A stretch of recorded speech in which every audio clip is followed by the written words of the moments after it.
we have some latest update from the Air India flight 171 that crashed and killed 260 people.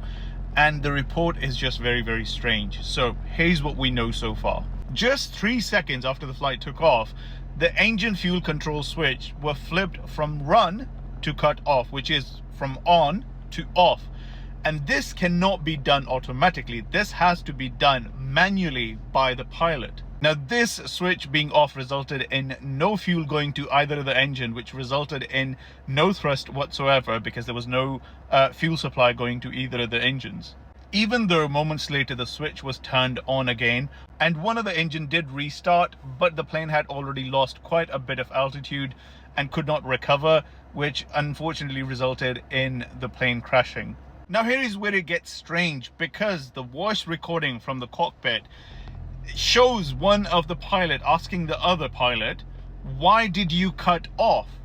So he's literally talking about this switch. He's saying, "Why did you cut off?" And the other pilot responded, "I didn't." And that is the only part of the conversation from that cockpit that we currently know of.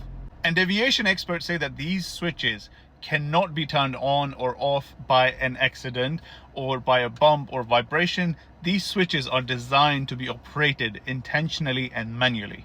And also, there is no emergency procedure that requires a pilot to cut off fuel supply to the engines during the takeoff. Now, both of the pilots have thousands of hours of experience flying, but they both can be heard saying that they didn't switch the fuel supply off.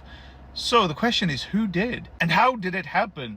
Well, we will not know the full report until 2026. That's when the full investigation will be completed, and we'll find out, all the information that a black box recorded and whatever other information the aviation investigation team finds.